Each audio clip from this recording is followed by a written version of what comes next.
bab karomah nu paling hebat mah kamuliaan nu paling hebat mah teu karasa setiap mukmin boga karomah kabeh ieu urang ke boga karomah ieu ngan teu karasa kurang teu disyukuri karomah ti Gusti Allah urang ieu dibere iman ka Allah hiji karomah teu karasa saenggeusna iman urang teh dijadikeun jawara ku Gusti Allah lain karomah tah mah belon tah mah balik tina ngajawara kuari tobat ka Gusti Allah ngaji salat munggah haji eta karomah lain leutik-leutik karomah lain leutik-leutik karomah tah jawara babalik nu tadina mawa cimplong kuari nyana mawa kitab aduh emang bawa kitab iya emang bisa baca ya kagak itu juga bawa iya tuh supaya kelihatannya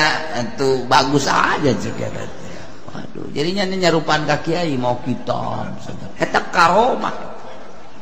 teu karasa mukmin anu bisa istiqomah dina ibadah eta karomah teu karasa ya Allah ya Rabbi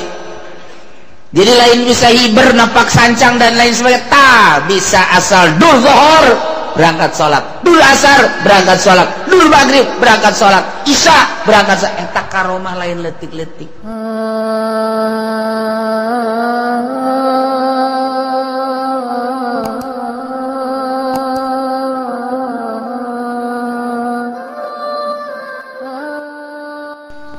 di berbagai kitab karomah Tuan Syekh Abdul Qadir dicaritakeun terutama dina kitab Tafrijul Khatir ya awewe datang ka dokter bebeja hayang boga anak diperiksa ku dokter lalakina awewena cek dokter ieu mah moal boga anak mandul panasaran datang deui ka dokter nu lain periksa deui tetep hasil medisna menunjukkan mandul dari kedua belah pihak mendatang ka kula mah gampang pogatan sia kawin deui coba jeung nu sejen boting salaki sia letoy coba babari orang dokter lain naon lain itu tapi jangan mah datang deui ka dokter cek dokter diputus tetap mandul geus 7 dokter kabeh menyatakan mandul urut ka tukang urut cek tukang urut ge ieu mah tanda-tanda boga anak geus sababaraha tukang urut datang leuh cenah iku hayang jasa boga anak kabita jasa di dunia atuh bisa seserian jeung anak maot mun anak soleh bisa ngadoakeun beuh indah amat ieu boga turunan teh ang datang ka Tuan Syekh Abdul Qadir sakinah ja geus masyhur jasa naon bae nu dipenta ku masyarakat sekitarna pasti jasa diijabah nu teu diijabah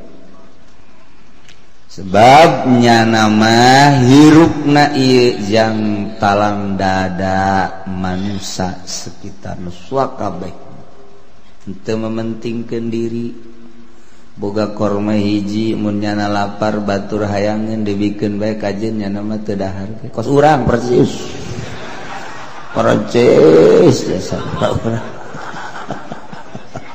ya Allah etalah mementingkeun batur urang mah lain atuh memeka batur urang heula aja kira nya batur nyaplek urang henteu ye itu naon kos nu bener teh urang mah kos ngomong gitu teh kos nu bener henteu datang ke Tuhan. Assalamualaikum. Waalaikumsalam. Aya naon ieu abdi rumah tangga geus belasan tahun. Periksa ke dokter geus 7 dokter menyatakan mandul, moal boga anak diurut geus menyatakan mandul, tapi abdi keukeuh hayang boga anak. Abdi papang doakeun bae ku Tuhan ka Gusti hayang boga anak. Tungguan Tuhan saya langsung sholat asup ke alam gaib. Dina sholatna langsung hasilna nyana ngadoa ka Gusti. Hasil doana Abdul Qadir deuleu di Lauhil Mahfuz. Barang dideuleu di Lauhil Mahfuz tulisanana mandul. Mandul itu bogaan. Nyana salat deui ka Gusti ngadoa deui, ya Allah ya Rabbi, abdi mah tidak mau tahu. Eta doa pohara aja sih. Abdi mah ieu moal bosen ja Gusti mah sanajan geus nuliskeun mandul ge maha kawasa nang nulis Gusti itu dirobah ku Gusti ya bisa. Tetep abdi mah hayang supaya eta pasangan dibere boga turunan, ya Allah ya Rabbi. Abdul Qadir tanggah ka langit tangga deuleu di Lauhil Mahfuz tulisanana tetep mandul. Salat deui nyana ngadoa Gusti abdi mah deui hayang ge eta dua pasangan teh sepasang suami istri mudah-mudahan ku Gusti dibere turunan. Abdul Qadir coba tanya ke malaikat begitu kadeuleu ku maneh. Kalau hilmah pun tanya ke malaikat bebeja Abdul Qadir. Geus ulah maksa-maksa deuleu tuh di Lauhil Mahfuz tuh tulisanana mandul. Kaopat kali 5 kali, ya Allah ya Rabbi, abdi mah hayang ningali kakawasaan Gusti, coba Gusti mapan maha kawasa pangrobakeun ta tulisan. Kira-kira tengah doa. Masya Allah kagedep kali. Begitu kagedep kali guys Abdul Qadir ulah ngadoa deui atuh terus-terusan jangan ngadoa ieu. Guys, pejakeun gada we. Dibere anak gitu. Tuh deuleu di Lauhil Mahfuz barang di deuleu 7 anak. Sebab sia bisi ngadoa deui cenah. 7 kali ngadoa, 7 kali dibere anak. Nan bejakeun sing hade kitunya kudu menghormati wali Allah. Sebab wali Allah lah anu bisa maksa ka Gusti. Bejakeun. Berelah nyana taneuh dicokot di hareupeun imah dipuntel-puntel leutik segede korek api. Tenden ye diliongtin, tenden diliongtina. Nya geus ieu syarat ulah dipikeun nya. Muhun Tuhan. Alhamdulillah sekarang setelah diberenya sabar nama anak ngan dah balik ke imah langsung balik ke imah nyana biasa sesonoan jeung salakina telila langsung nyirah telila langsung karasa rene 9 bulan borosot ngalahi bunga luar biasa dibawa ke Tuhan saya. Alhamdulillah Tuhan ieu hasil doa Tuhan teh ieu alhamdulillah tuh geus segera urusnya kasep nya halimpu bagus tak orok lalaki menang 40 poe reuneuh deui.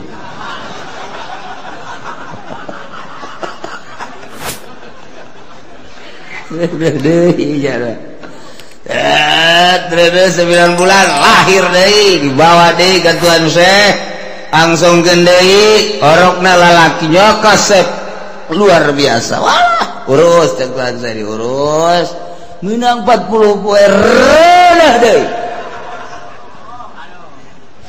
Terus beta mah rene datang ka 7 bunga tetep jana ge bunga. Alhamdulillah cakena bu pahara jasa. nyana bari kieu bae aya mah berarti lain doa tuan se ai loba kieu mah mun hiji mah berarti doa ieu mah berarti cuman tertunda cek nyana lain doa kos kieu mah berarti ieu mah atuh tertunda bae ti Gusti berarti kamanjuran tuan Syekh tetep encan terlihat sebab ieu mah anu kajadian cek nyana datang ka 7 mah berarti tertunda ieu mah ngan pas ka ditu pas memang bener-bener haju naon gitu neuk dibere geus bae eta liong tin teh anu tadina dibanggakeun teh dipicen ku nyana ka juru imah lain doa tuan Syekh langsung haritakeun leng nyana ieu pinsan begitu pingsan ngadainge suara jeritan horeng anakna kabeh sirahna kaluar getih pae kabeh 7 maot langsung nyana hudang dihudangkeun ku salakina begitu hudang nyana nanya aya di mana ieu wah beda cek salaki berarti ayeuna nya aya di mana mah ieu leng-lengan leng-leng emang tas di mana ceuk tas di akhirat ambo jawa amat teh lalakon tas di akhirat sagala Ges dibere nginum terus sadar begitu sadar eta anak 7 ngabaris jadi mayit kabeh nyana langsung bentak langsung molotot ieu saha deuk dibejaan ku salakina atuh nyana ge karak cager asana mun dibejaan pingsan beneran modar ieu mah ieu teu dibejaan atuh ja emang ieu geus aya di hareup ngajajar kabeh 7 cek salaki lihat coba bae tingali tama mayit saha barang di dulu sirah getihan kabeh beulah kuluna ja ieu mah anak anak kok ieu tidak bisa ngadadak maot sakaligus haju kula ge pinsan pohara jasa cenah aya naon salakina langsung mamawa liong ti neng ieu jimat ti tuan sete ieu ulah ditoler-toler coba pake heula pake pan urang boga anak teh sababna ieu coba pake dipake deui kunya coba bejadi ka ditu ka tuan saya bebeja ieu tas noler-noler ieu jimat babejanya terus dibawa ka tuan Syekh bebeja nyana bahwa di jero hate malik teu percaya lantaran ieu anakna lain hiji mun kitu mah 2 padahal 7 berarti ieu seolah-olah lain doa tuan Syekh tah kungsi noler-noler tak ieu leleong tin dipicen ieu dipakekeun deui ku salaki abdi mah hiji abdi hayang cager kadua anak abdi atuh nu parareh supaya hirup deui ambo satuan Syekh pamenta ku pohara sia mah tuan Syekh langsung salat deui teh salat asup deui ka alam gaib munajat deui ka Gusti cek Gusti Abdul Qadir bejakeun ka eta awewe ieu teh boga anak hasil doa sia kahiji kadua kawali-wali nu mana ge ulah sok api lain jeung ulah sok noler-noler sebab aing geus janji saha jelema anu nganyerikeun ka wali aing teu percaya ka wali aing jelema eta ku aing diperanganana cara aing meranganana disiksana ku aing kaum-kaum itu percaya ka wali-wali aing bakal disiksa cara nyiksana ku siksa aing jakeun bejakeun katua kutuan Syekh ka anjeunna ka eta awewe langsung cerik cai mata unggal lengkah netes ka handap bari balik bari netes tobat ka Gusti Allah datang ka imah anakna keur dalahar etanya nangahaneng lagi. Masya Allah kakarak dirinya nyana percaya karena keistimewaan karomah Tuan Syekh Abdul Qadir Al Jailani di pohara jasa ya Allah pernah kula gaya nu maksa maksudnya lain boga anak yang maksa yang nyandung bapak hari tak mau gitu pak kudu maksa tuh sih asal boga duit mah nyandung gak itu bener nyandung beneran berarti doa aing dijabah.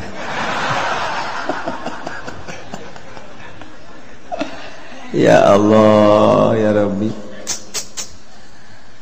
tah ditanya Tuhan sete Tuhan si karomana poharamat lamun daek kaulah karomah imun daek nismal kawadahan ngan kula membung embungeun nama boga karomah sebab karomah lu paling hebat mah kamuliaan nu paling hebat mah teu karasa setiap mukmin boga karomah kabeh ieu urang ke boga karomah ieu komo MZ mah almarhum mih karomah hebat MZ mah lain mukmin mah mih ge karomah tah mukmin kabeh ngabogaan karomah ngan teu karasa kurang teu disyukuri karomah ti Gusti Allah urang ieu dibere iman ka Allah hiji karomah teu karasa saenggeusna iman urang teh dijadikeun jawara ku Gusti Allah lain karomah tah mah blon tah mah balik tina ngajawara kuari tobat ka Gusti Allah ngaji salat munggah haji eta karomah lain leutik-leutik karomah lain letik-letik karomah tah jawara babalik nu tadina mawa cimplong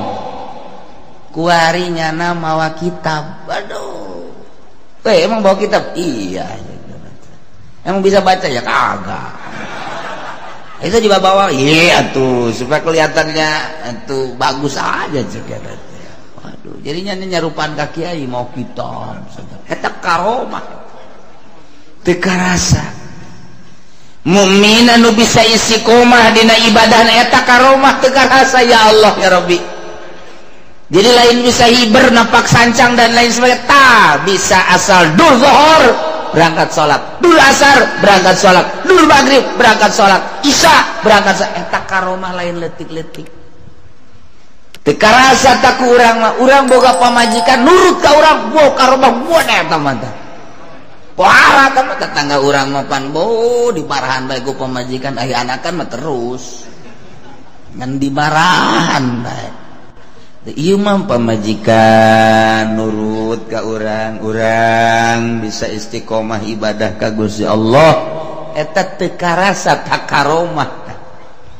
ulah ngitung-ngitung karomah nu macem-macem eta tah ya Allah nu bakal naon nyambungkeun urang jeung Gusti Allah setiap jelema nu salat geus eta teh pokona mah bakalna kagaet eta teh ka surga ulah hese-hese masyaallah ya urang diuk di majelis hareudang tah hareudang eta bakal ngasupkeun ka surga mantap ulah cok dicing di handapeun kipas hareudang aduh tapi surga yang loba jasa masya Allah karomah teu karasa tak karomah teh kos kitu nah ieu urang bakal ngaholan raja para wali-wali Allah subhanahu wa ta'ala lain di dieu bae Jawa Tengah bareng Jawa Timur di mana dia tuh di Malaysia kemudian atuh di Birma anu araya tarikh di dunia bagus pugu di Irak kemudian atuh ayeuna mah di Pakistan di India dunia tanggal 9 teh pohara gas lain lalagan tanggal 9 mah pohara lobana di dunia entek turunan-turunan Tuhan saya orang lambat saya teu bisa sebabnya menghadiri mas di tempat-tempat gitu anunya nangis diundang. Iyalah karomah Tuhan. Geus puguh tamaya awewe anu mencintai Tuhan Syekh Abdul Qadir, kemudian boga anak parawan, gawena eta anak teh ngan sakadar ngalasuluh lantaran di pakampungan, orenganan nyana diincer ku seorang pemuda anu dangkal dek dizinahan. Nyana teh memeh dek dizinahan teh dikitu ngaranna ditanya heula artina ditanya tadek embung dikawin ternyata embung nu mantak embung lain teu bogoh lantaran hayang nu sarua nyaho ka Allah nu ibadah sementara lalaki eta mah atuh kos kitu dangkal kurang pati ibadah embung nyana diintip ku eta lalaki iraha sia kaleuweung iraha sia kaleuweung pas dina waktuna nyana ngalasuluh antara gunungna ke sorangan bae sampeurkeun ku eta lalaki cekel langsung bawa ka sisi gunung handapeun batu nu ngeunaheun rada tiis diporosotkeun kabeh didangkakeun wah di tanaga awewe dibekem langsung kunyana ditumpakan eta awewe geus ngadoa macem-macem doa ti mimihna keneh ti bekem keneh ngadoa ka Gusti Allah can aya ijabah babacaan Quran dan lain sebagainya can aya ijabah artina encan ku Gusti teh can diijabah tapi terakhir begitu manehanana ditangkep ieu geus mamam aduh maksudnya geus lempeng jasa gitu tinggal nembakeun doang. Masya Allah nyana ngajrit ka Tuan Syekh Abdul Qadir Al-Jailani. Ya Allah, Tuan teh boga wali, Tuan teh boga wali Gusti ngaran Tuan Syekh Abdul Qadir Al-Jailani. Abdi teh termasuk salah sahiji anu cinta ka anjeunna. Dengan karomah Tuan Syekh abdi nyuhunkeun kasalamatan Gusti. Kabeneran Tuan Syekh teh keur ngalawudu. Artina ngadenge jeritan Tuan Syekh ngadenge jeritan kieu. Oh, aya nu ngajerit salah satu muridna langsung bakiak dicekal kojana dialungkeun teng. Alah batan bom atom. Jeger wae kena tarang ngaguling langsung. Hiji deui dialungkeun. Kena dada deuh ngagoler. Teu kacaritakeun ku kumahana salamet bae awewe di dinya. Begitu salamet langsung make baju deui, langsung make kutang dipake deui jero. Salamet cek jana alhamdulillahirabbil alamin. Beres bakiak dibawa ka imah tidinya langsung manehna hayang ziarah. Cinta mah cinta ngancan pernah manehanana datang. Nah ieu datang di pakampungan anu jauh wagila manehanana ieu orangna orang Mesir ka Baghdad jauh jasa. Lempang langsung lempang ya berbagai cara kendaraan dan lain sebagainya. Datanglah ke Baghdad pas keur pangajian. Begitu keur pangajian nyana datang mawa bakiak disambut ku Tuan Syekh. Kadieu teh cenah bakiak nu kula kadieu.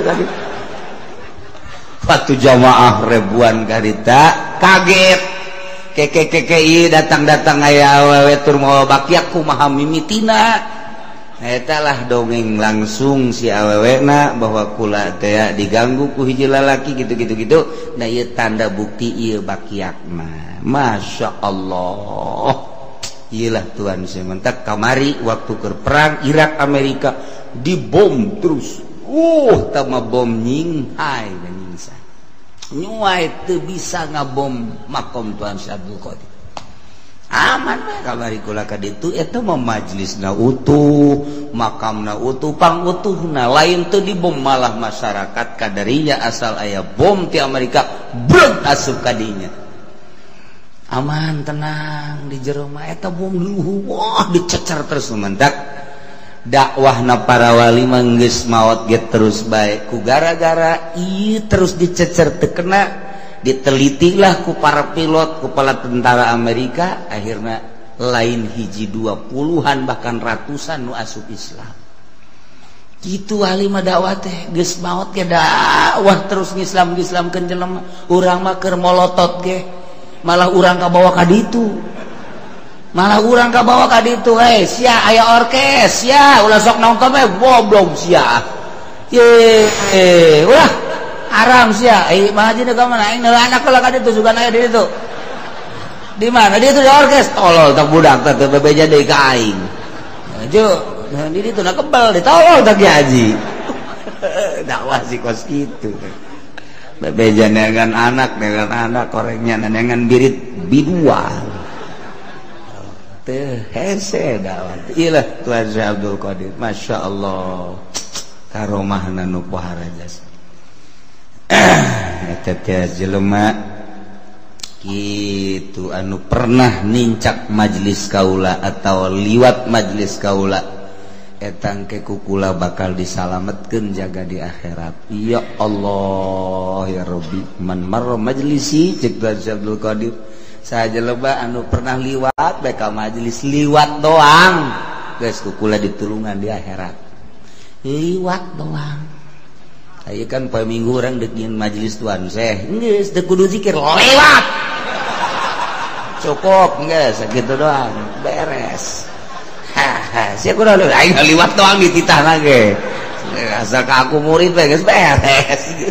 Ya Allah ya Rabb ikaromahna pohara jasa. Ya Allah jelema maot begitu maot kaimpi ku anakna keur ngojai di neraka. Bapana ngojai di neraka. Udang tias si anakna.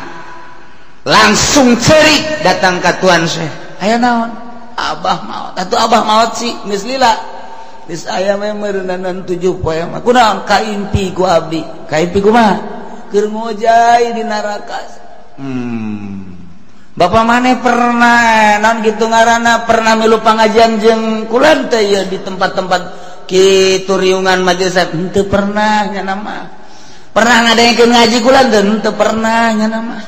Pernah wau henteu nya nama. Nyaon teu kangaran ieu ngaran nyaon henteu nya nama teu nyahoun. Gawe naon bae tuh Bapak sia.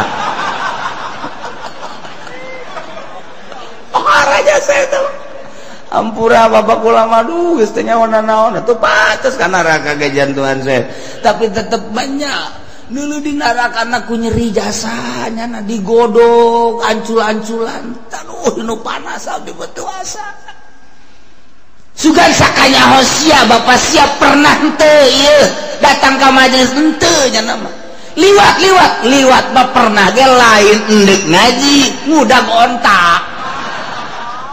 Oh pernah liwat kuda gonta langsung tunggu adalah langsung nyana salat gitu salat asup kanu alam gaibna menta ka Gusti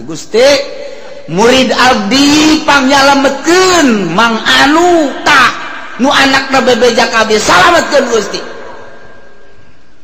cak Gusti pantama lain murid iranya jadi murid sia ngaji teu pernah nyaho teu pernah ngadengekeun teu pernah wau henteu irah jadi muridna ngamajelis teu pernah eta Gusti janal ngudag kota liwat ka majelis abdi eta ge murid. Waduh cek Gusti Allah geus atuh disalametkeun teu ekos kitu murid mah langsung isukna ngimpi deui geus aya di sisi neraka geur kieu alhamdulillah bejakeun ka Syekh Abdul Qadir cak bapana dina ngimpi hatur salam gitu aduh aing nu lamun lain ku nyana ieu aing rebek cenah cenah tah jadi nyana ngudag onta doang liwat murid keneh bae boh atuh komo urang mah poe minggu liwat atuh geus murid be pokona mah nyana teh ge jana aya di luhur neraka kieu can puguh ka mamanana eta tapi geus diangkat. Ya Allah komo urang mah cinta ka wali Allah subhanahu eta cenah Muhammadiyah versi teu percaya dia tuh jor bae sia-sia aing karasa sia geus modar sia kitu bae ulah hese ulah mikiran Muhammadiyah versi Wahabi urang ku ari Geus jelas dina Al-Qur'an, ala inna awliya Allahi la khaufun alaihim wa lahum yahzanun. Kitab nanggus jelas jasa. Eta mah teu percaya atuh teu dibukakeun hidayah bae ku Gusti Allah. Sakitu bae meureun kamulyaanana ai urang mah alhamdulillah percaya ka Allah, percaya ka Kangjeng Rasulullah, percaya ka aulia-aulia Allah Subhanahu wa taala. Oh, karomahna geus pohar jasa Tuhan saya. Jelema boga anak hiji-hijina nya kasep, nya pikarespeun. Manehanana ilu ngalalau ka laut, pas datang ka laut ngaguling parahuna, acak-acakan di dahar ku laut, inting-intingan. Informasilah ke mana bahwa anakna ti kelebuk peak geus teu bisa ditulungan deui tengah laut. Cerik datang ka Tuan Syekh, minta disalametkeun anak abdi atuh geus maot papan kumaha cenah geus takdir abdi ge cenah takdir mah takdir bae tak ya kos gituan kita sarua kos di urang nasib bae cenah teh nu bodoh ngaranna ge atuh iki nu datang ka Tuhan saya nu barodo pinter mah masa atuh kitu aman bodoh anak hiji-hijina keur mejana dipake karesep ku abdi maot di mana maotna di laut haju hayang hirup deui kumaha saya hirup deui geus maot menta bae mah coba ka Allah maksa pamentak aya geus geura balik bae tuh ka itu geus aya di mah aya geura balik nya na ka ieu mah bang di deuleu jajan aya nya nungguan balik deui ka Tuhan saya Tuhan can aya jagenna di mana can aya can beureum Tuhan saya geus geura ka ditu balik aya ge datang ka imah keneh mah datang deui Tuhan sok halalaga abdi atuh air kaya aya ieu atuh iki mah pan bo abdi lah itu bisa tuh bisa tuh itu air bisa sih kaya itu bisa tuh geus tuh bisa karana cenah geus geura balik ulah sok halalaga ieu atilu ieu mah mah setelah saya geura-geura itu geura balik lah di jalan tuh percaya aing mah sanajan geus aya-aya di ngalalaga Tuhan saya masuk ke dokter barang datang ka imah aya keur kieu mah jeh isi saya anak emak tas di mana tas di laut paeh mah hei saya hirup gua lagi teu ngarti gua jadi hirup deui gua ieu Masya Allah ditangkep ku mana luar biasa asa ngimpi nya bebeja ka Tuhan saya kumaha aya geus aya mah geus geura balik ka ditu lain kitu eta Tuhan ku bisa aya deui abdi mah hayang yang geus ulah hayang nyaho sia mah waduh atuh moal ka harti geus eta mah kakawasan Allah geus aya bae geus atuh tinggal Tuhan saya ngajungkel ka Gusti Allah artina Gusti si masih keneh resep henteu ka abdi lamun abdi boga kasalahan naon ieu Gusti sampaikeun ka eta lambat amat ngahirupeun jelema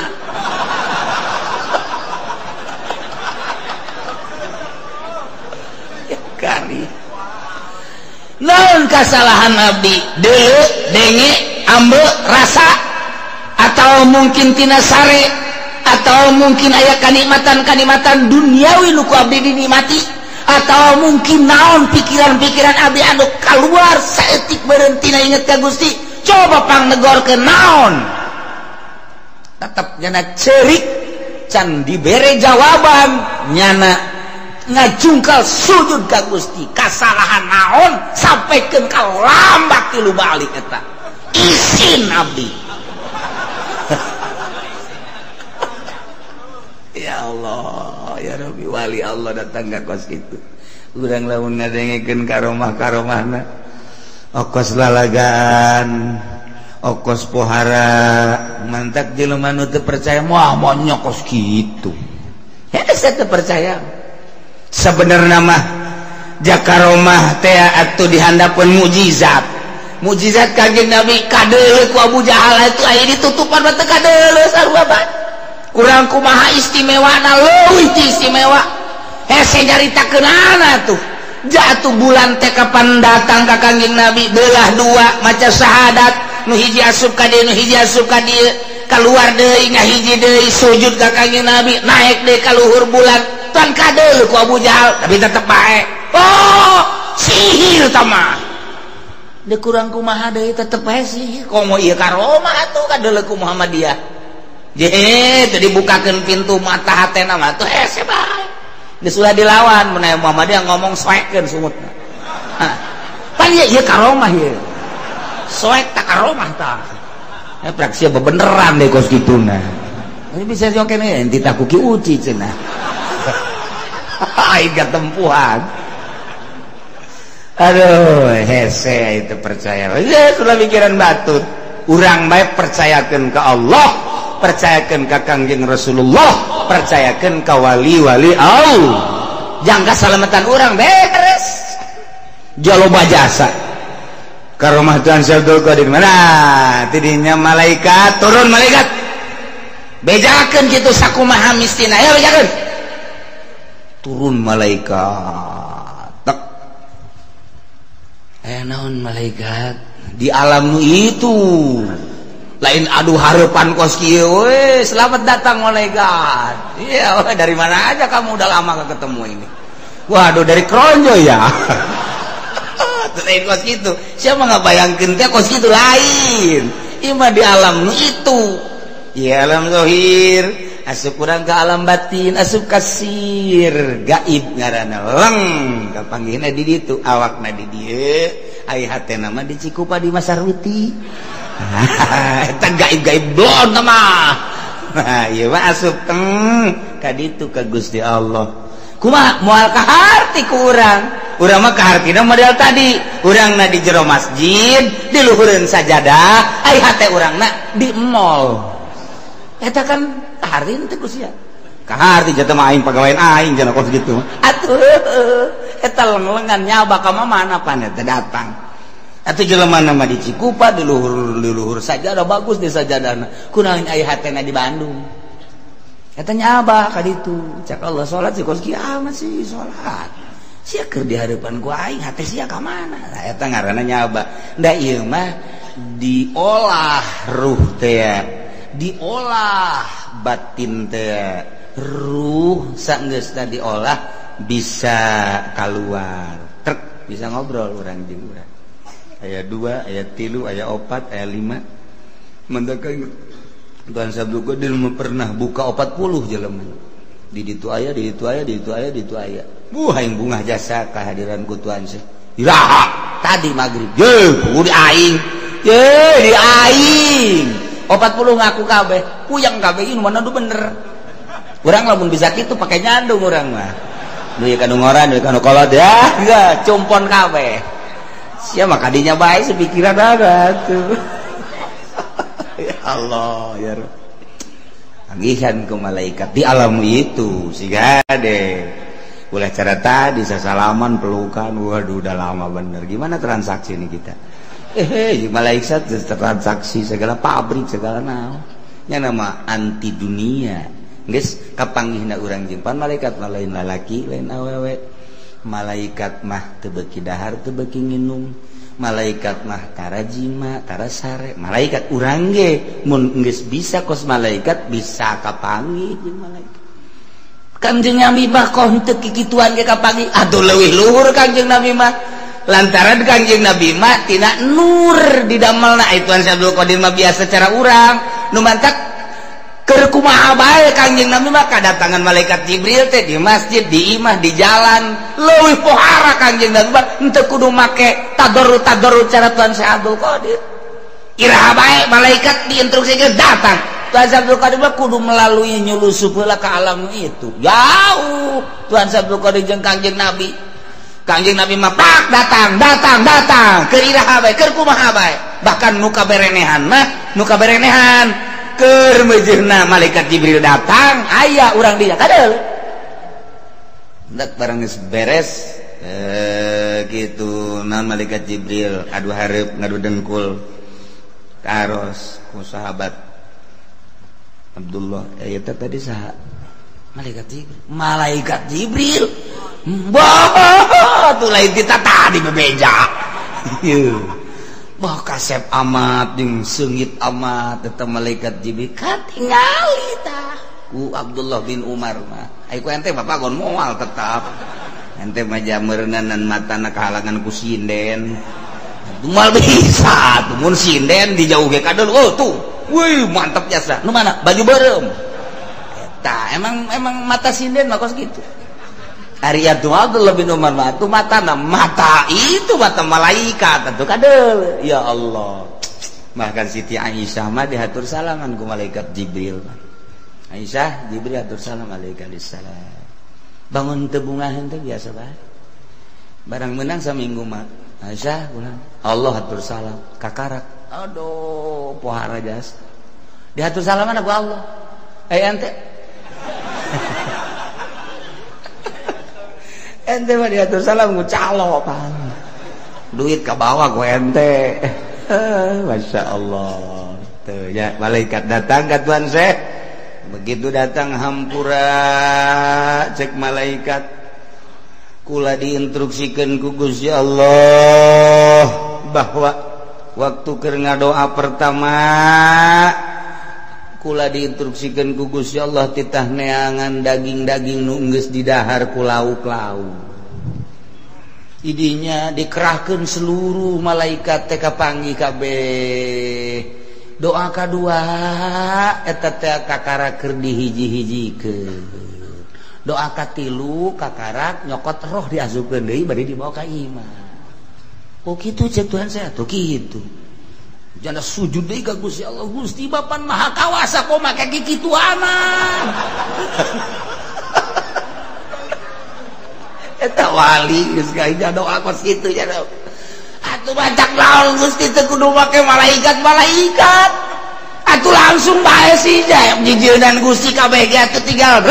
jadi geus kitu kumaha sih pan Gusti mah subhanalladzi biyadihi malakutu kulli syai'in wa ilaihi terjaun pan karituna kun fayakun kok bisa kos kitu sih cek Gusti Allah tetep Abdul Qadir kula deuk ngawujudkeun naon bae tetep kudu make wasilah aya nu henteu ge ngan eta dirahasiakeun Abdul Qadir nya tetep kudu make syariat kan mantap urang ge sarua bae sagede Tuhan Syekh ge nuntut ka Gusti Allah Allahna tetep make syariat ngadamel bumi langit padi teh saminggu Gusti Allah padahal mah babarieun Gusti Allah mah tapi khalaqas samawati wal ardi fi sittati ayamin tsumma stawa 'alal 'arsy genep poe kan peuting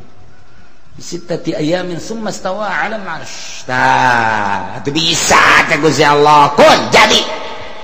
tapi kan teu kitu tetep aya perwakilan-perwakilan tukang nyebut nyawa Israil tukang mawa wahyu jeung karomah Jibril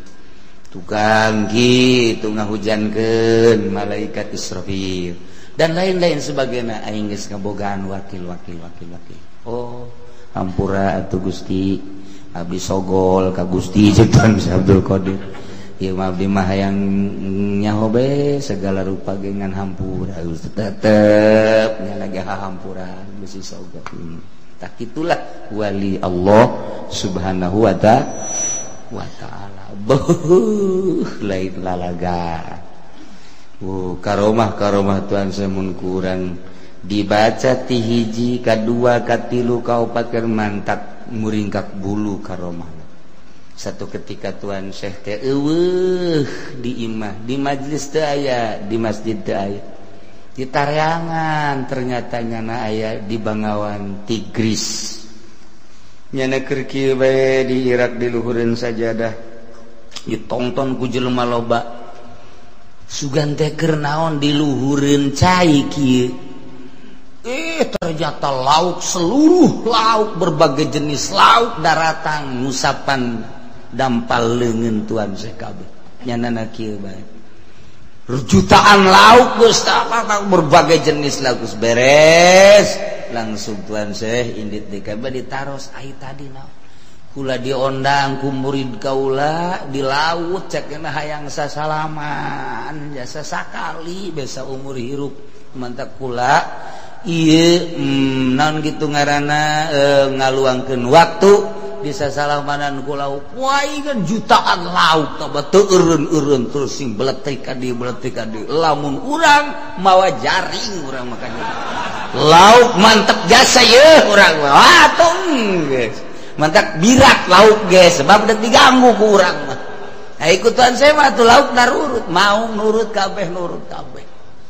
waliullah naik maung bae ka mamana naik maung bae ka mamana ngan maung mapan kudu dibere daging nemandak asal datang ka di daerah ka muridna pangneangankeun daging deuk sapitah deuk embetah pangneangankeun kitu bae selalu akhirna nyana nyaba ka tuan Syekh begitu nyaba ka tuan Syekh datang tadi maung pae begitu di dieu maung pae langsung sujud eta wali ka tuan Syekh hampura sebab naon nu mentak maung pae ieu boga rasa takabur jeung tuan Syekh mah luhuran aing lantaran aing mah ka mamana ge naek maung nya nama teu kadengekeun naek maung nu mantak eueuhna naonan tuan Syekh mah lah sampai coba ku aing deuk didatangan kos kumaha sih teh tuan Syekh yeuh barang datang karinya turun kek pae ceuriknya cek tuan Syekh teh ieu deuk dipaehan terus apa hirup deui ampura cenah kula kasombongan kula kanyahoan ieu mah terserangan kula bawa balikna jauh hirupkeun deui we hirupkeun deui tawadukeun hate kakarak tawadu percaya jasa bahwa eueuh di wali di dunia pangluhurna iwal ti anjeun dalah mau geus kieu atuh ulah kitu cenah mau ulah haju kuari mah bangun buringas kitu kula pae tawadukeun deui makin tawadu mau bisa ditumpakan deui entek sok geura tawadukeun ku urang hate urang haju urang ka Taman Safari hayangnya ho turun urang di mobil selamun urang nu bisa naekan nyana atawa nyana nu bisa ngegel urang asana nyana Masya Allah Buyut Bazur naik maung Syekh Asnawi naik maung Syekh Maghribi naik maung para wali naik maung Masya Allah ayo urang boro-boro naik maung naikkan pemajikan ge marah bauta pemajikan boro-boro mau pemajikan ge deuk nyangkrem pemajikan cek urang atuh siap maung beureum ieu aduh ya Allah ya Rabb aduh tidak tunduk ke pemajikan Allah takdir ya mengaji pelaksanaan ya mengaji letak di pending ya masalah ya bang letak di roti ayah kepastian naona ina urusan Torop Zaid ngarusak karena salah saiji anggota Ki Umar nu dirusakna teh lain sukuna sakadar ping-pingna ta eta syarat bayar diat dalat tablugopi diatana salat tablugo diatanasin asal ulah datang ka diat awak-awakan bae lamun diat anu geus katangtuan mah geus bubuk ieu mah lucan tangtu na ieu mah kuduna dikakodikeun ka hakim bayar torogna bayar kerugianana sabaraha duit tergantung hakim wa yuqawamu jeung direga-rega badan dimalihi sabada ngemuna engke eta anu dirusak ping-ping misalna engke kapan ditangani atawa teu ditangani keur ditangani bae ku dokter ku medis nah ieu datang ka sabaraha keur teu ditangani berarti kan jadi ngemu tah ieu sabada indimal marambat atawa henteu sih artina maramba teh ka mana ieu bakal ngepekna nah ieu diperhitungkeun ilam yakuna bisun maka lamun teu aya kakurangan ubiro akrabun aksini lalindiman rekenlah nupang deketna kurang kana indimal wakila cek sagaol mayu qadiru qadin bitihadi itihadlah hakim atau qadi kudu sakumaha eta kerugianana wakila lagur mah cek sagaol teu aya kudu teu aya tempuhan wal jarhul muqaddar ari jarhul muqaddar geus kaliwat dihandap aya mudihah dan tatu-tatu anu lainna anu dituturkeun terus kadina tatu sin dan lain sebagainya wa ma la yuqaddaru wallahu a'lam.